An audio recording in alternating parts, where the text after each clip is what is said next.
Halo teman-teman, welcome back to my YouTube channel. Di video kali ini, kita akan membahas bagaimana strategi belajar untuk bisa mencapai skor yang tinggi di seleksi kemampuan dasar atau SKD CPNS. Nah, buat kalian yang penasaran, silakan simak video ini sampai akhir ya. Kunci keberhasilan menghadapi ujian adalah mempersiapkan diri sebaik mungkin. Pada bulan April mendatang, rencananya pembukaan seleksi CASN 2021 akan segera dilaksanakan. Artinya tersisa waktu yang tidak terlalu lama untuk mempersiapkan diri. Oleh karena itu, kalian jangan sampai menyia-nyiakan kesempatan ini untuk terus menambah wawasan dan melatih kemampuan dengan cara belajar dan membahas soal sebanyak-banyaknya. Nah, pertanyaannya, bagaimana sih cara belajar efektif untuk mempersiapkan diri menghadapi ujian SKD CPNS?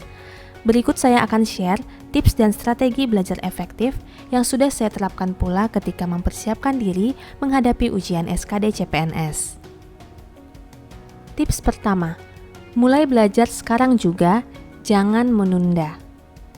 Malam ini teman-teman buat tabel daftar rencana belajar untuk besok.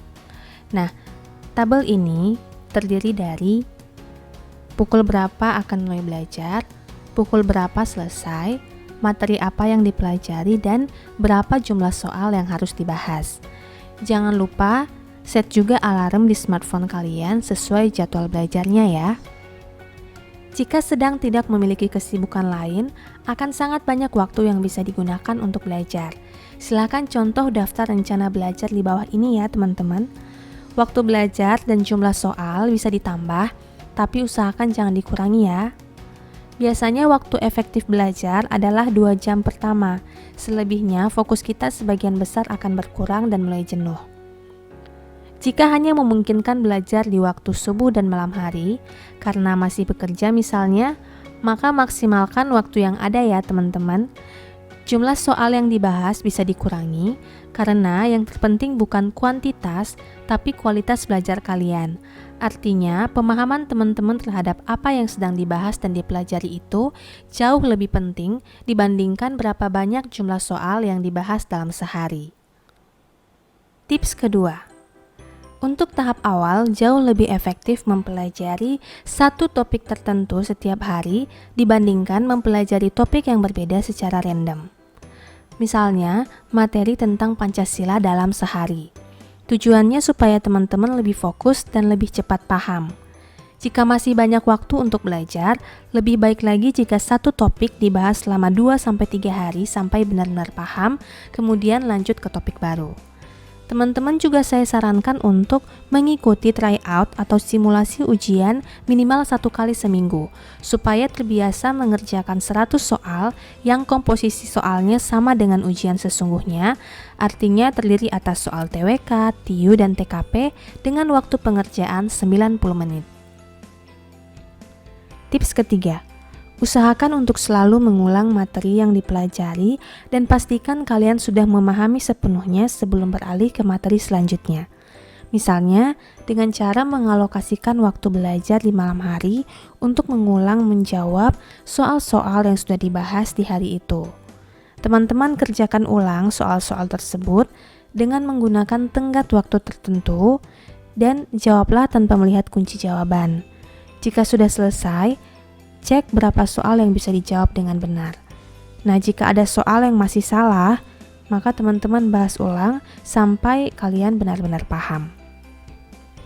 Tips keempat, belajar bukan hanya sekedar membaca soal, kemudian mencoba menebak jawaban yang benar, lalu melihat kunci jawabannya, apakah kalian beruntung menjawab dengan benar atau sedang tidak beruntung karena memilih opsi jawaban yang salah.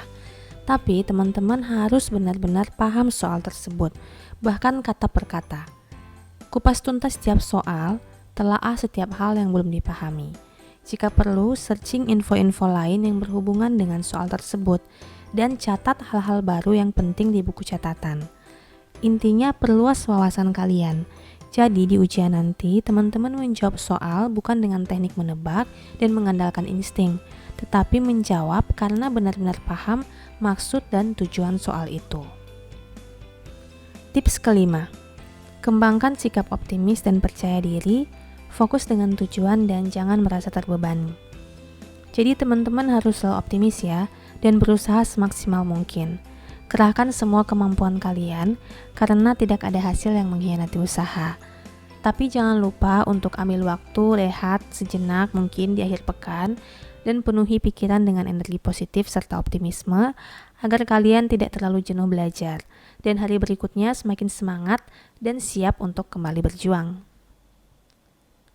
Tips keenam, dan yang paling penting, jangan lupa berdoa dan berserah. Karena sekeras-kerasnya kalian berjuang, tidak akan berarti jika hanya mengandalkan kekuatan sendiri.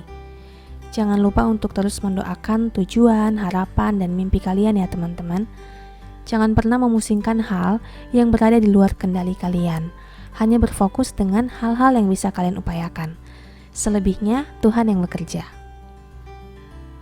Oke teman-teman, sekian video kali ini. Semoga semakin memompa semangat kalian untuk belajar dan mempersiapkan diri sedini mungkin ya. Tidak ada yang mustahil kalau kita berjuang dan berusaha.